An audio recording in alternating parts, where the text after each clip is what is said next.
There was once a young pianist named Sarah who believed that 10,000 hours of practice would guarantee her a place among the world's greatest musicians. She had read about the magic number, the supposed formula for mastery that promised extraordinary achievement to anyone willing to count the hours. But what she discovered on her journey would shatter everything she thought she knew about success and reveal a truth far more powerful than any myth. At 19, Sarah's fingers danced across the ivory keys with technical precision that impressed her professors. She had been practicing for 8 years, accumulating hour after hour, day after day. Her metronome marked time like a relentless heartbeat, and her practice log filled page after page with documented dedication. She was approaching the mythical 10,000-hour milestone, and with it, she believed, would come the transformation from good to extraordinary. But something was wrong. Despite her countless hours, despite her unwavering commitment to the numbers, Sarah found herself plateaued in a place of competent mediocrity. She could play the notes, she could execute the techniques. But her music lacked the soul that separated the memorable from the forgettable. Night after night, she would sit at her piano bench, staring at her hands, wondering why the formula wasn't working. The myth of 10,000 hours had taken hold of her life like a beautiful lie. It promised that time alone would unlock greatness, that persistence measured in minutes and hours would inevitably lead to mastery. She had structured her entire existence around this belief, sacrificing relationships, opportunities, and experiences at the altar of accumulated practice time. But mastery, Sarah would learn, is not a product of time served. It is something far more mysterious, far more demanding, and far more beautiful than any simple equation could capture. The first crack in her belief system came during a masterclass with a renowned pianist from Vienna. The maestro, his weathered hands still capable of producing sounds that seemed to transcend the physical limitations of the instrument, listened to Sarah's technically perfect rendition of Chopin's Ballade No. 1. When the last note faded into silence, he remained still for a long moment. "How many hours have you practiced this piece?" he asked quietly.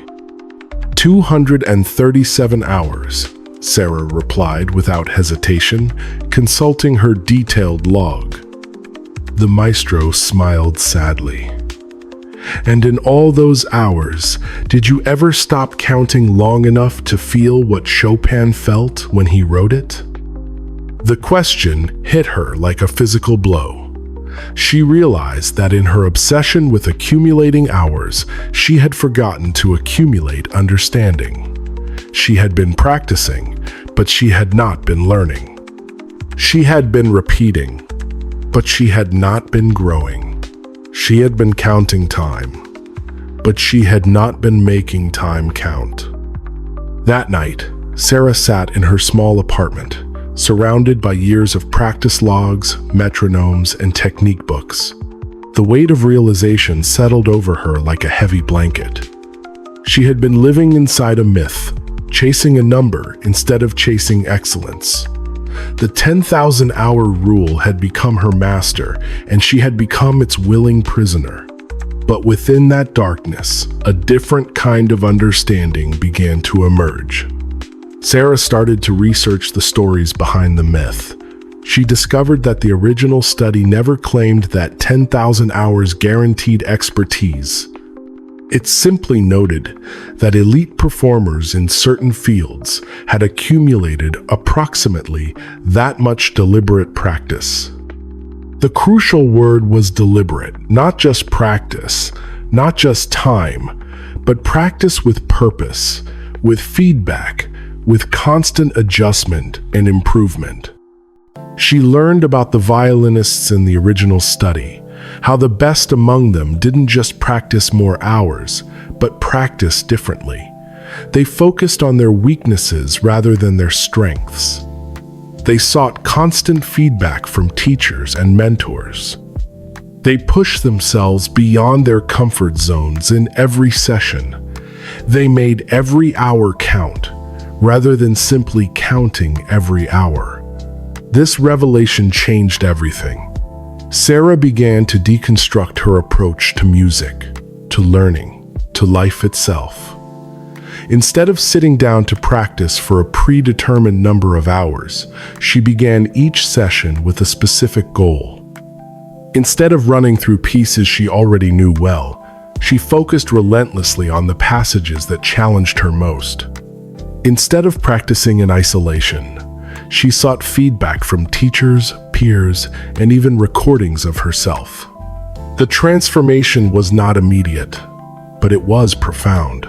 Where, once she had practiced scales mechanically for hours, she now spent 30 minutes exploring how different fingerings affected the emotional tone of a passage.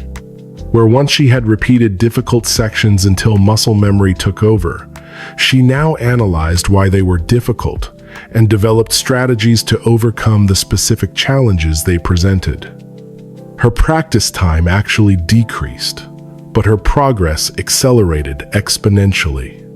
The myth began to crumble, replaced by a more complex but far more empowering truth. Excellence was not about serving time. It was about making time serve you. It was not about accumulating hours like a miser hoarding coins, but about investing each moment of practice with intention, curiosity, and growth. Months passed, and Sarah noticed something remarkable happening. Other musicians began to comment on the change in her playing. There was something different in her performance, something that had never been there during all those years of hour counting. Her music had developed what the maestro called presence, that indefinable quality that makes listeners lean forward rather than tune out. She had discovered the difference between time spent and time invested. But the lessons extended far beyond music. Sarah began to see the 10,000-hour myth everywhere. In gyms where people spent hours on treadmills without improving their fitness. In offices where employees confused busy work with productive work. In students who studied long hours without truly understanding the material they were memorizing. The myth was seductive because it promised a simple formula for complex achievement. It suggested that extraordinary results could be purchased with nothing more than time and persistence. But reality, Sarah discovered, was both more demanding and more rewarding than the myth suggested. She met a painter who had been creating art for 15 years, but had never pushed beyond his comfort zone, never sought critique, never experimented with new techniques. He had accumulated thousands of hours, but his work remained stagnant. She encountered a writer who had been writing for over a decade, but had never studied the craft, never analyzed what made great writing great, never subjected her work to honest feedback. Hours accumulated, but mastery remained elusive. The pattern was always the same. People were putting in time, but they weren't putting in the work. They were practicing, but they weren't learning. They were accumulating hours, but they weren't accumulating wisdom. Sarah's journey led her to understand the true elements of extraordinary achievement. It wasn't about the quantity of practice, but about the quality of attention brought to each moment of practice. It wasn't about the number of hours logged, but about the level of challenge embraced within those hours. It wasn't about repetition without thought, but about constant adjustment, constant growth, constant reaching beyond current capabilities. She discovered that the truly extraordinary performers in any field shared certain characteristics that had nothing to do with hour counting. They were intensely curious about their craft.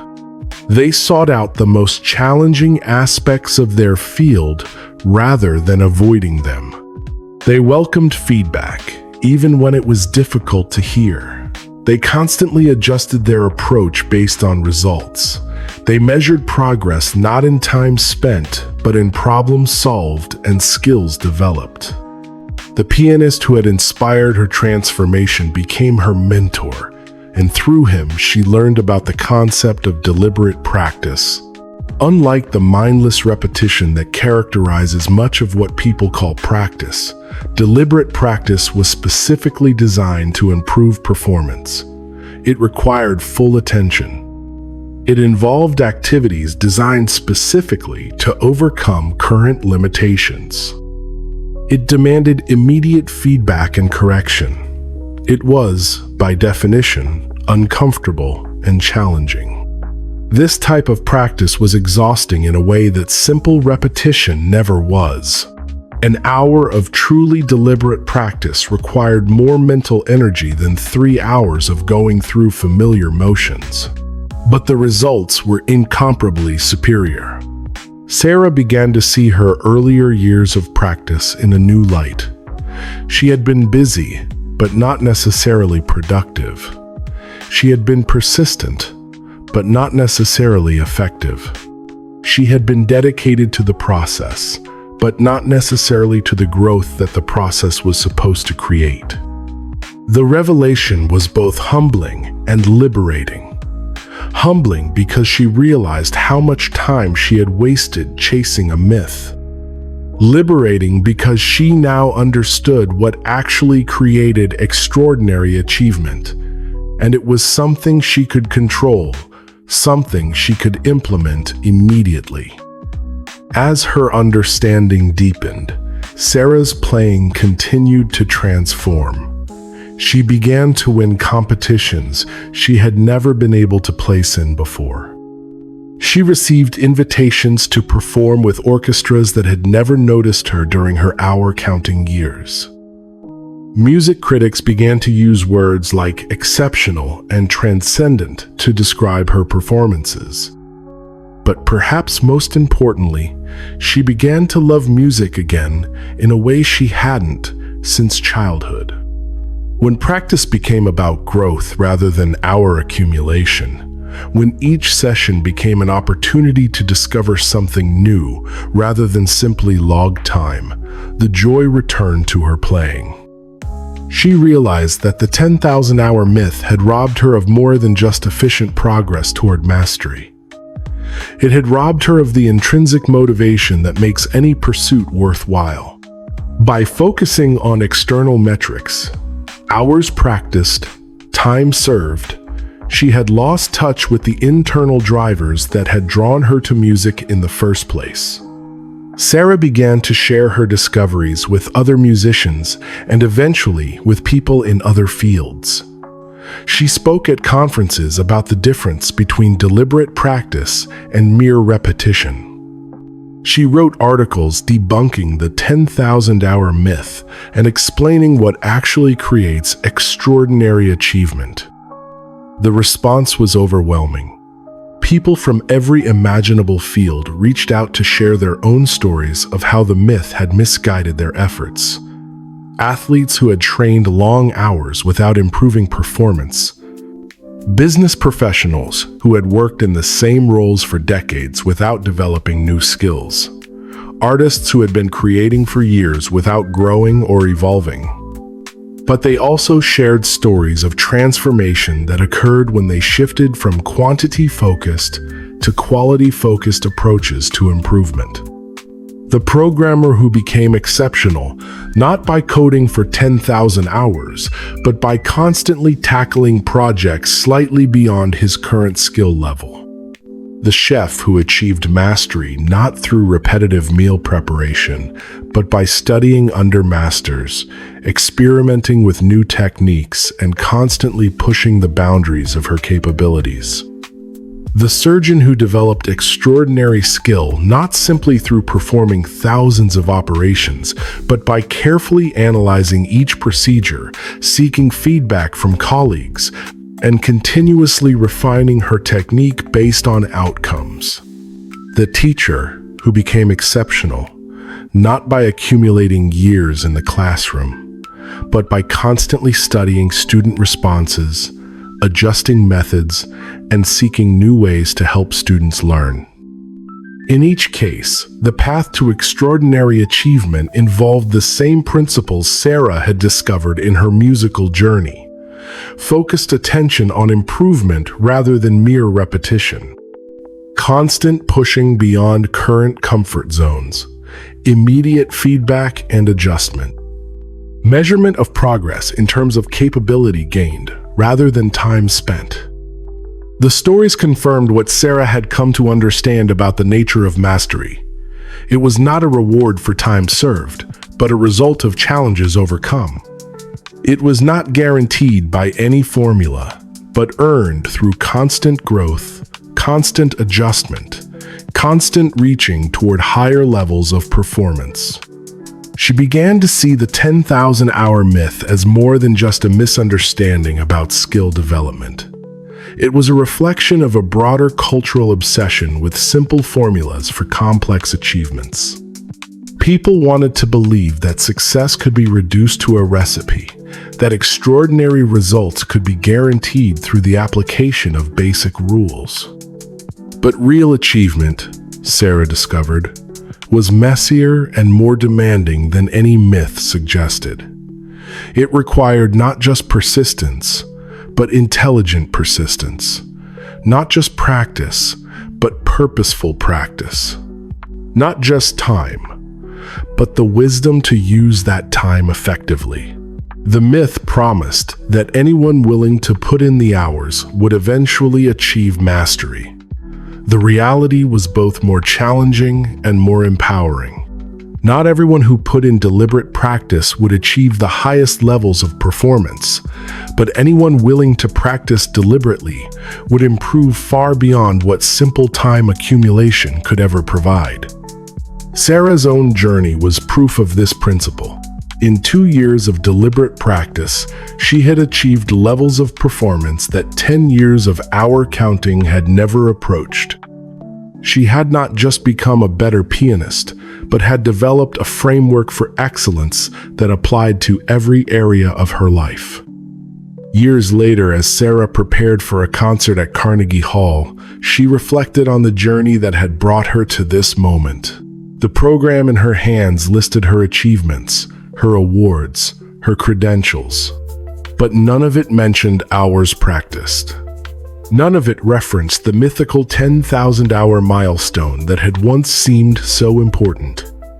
What mattered was the music she was about to create, the audience she was about to move, the moment of artistic expression she was about to share.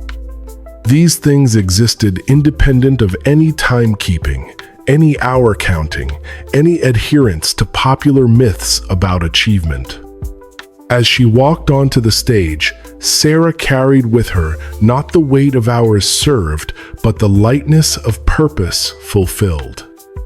She had learned that extraordinary achievement was not about punching a time clock, but about approaching each moment of practice, each opportunity for growth, with the kind of focused intention that transforms mere effort into genuine excellence. The first notes flowed from her fingers with a clarity and power that seemed to emanate from some source, deeper than technique, deeper than preparation, deeper than any number of hours could ever reach. It came from understanding, from growth, from the kind of deliberate engagement with her craft that had replaced the mindless pursuit of mythical milestones. In the audience, a young violinist listened with tears in her eyes, recognizing in Sarah's performance the very quality she had been seeking in her own musical journey. After the concert, she approached Sarah with a question that was achingly familiar. "How many hours do you think I need to practice to play like that?" Sarah smiled, remembering her own younger self, her own obsession with numbers and formulas and magical thresholds. She thought of all the hours she had wasted, all the growth she had delayed, all the joy she had sacrificed in service of a myth that promised everything and delivered so little. "The question isn't how many hours," Sarah replied gently. "The question is what you choose to do within whatever hours you have. Excellence isn't about time served. It's about growth achieved, challenges overcome, and the courage to keep reaching beyond who you are today toward who you might become tomorrow." The young violinist nodded thoughtfully, and Sarah saw in her eyes the same spark of understanding that had once ignited her own transformation. The myth was powerful, but the truth was liberating. And in that moment, Sarah knew that another musician had begun the journey from counting hours to making hours count, from serving time to making time serve the higher purpose of genuine mastery. The 10,000-hour myth would continue to circulate, continue to mislead, continue to promise simple solutions to complex challenges.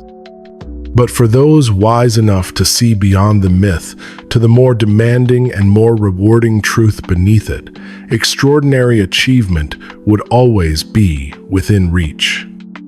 Not because they were willing to count hours, but because they were willing to make their hours count in the service of constant growth, constant challenge, and the relentless pursuit of excellence that defines true mastery.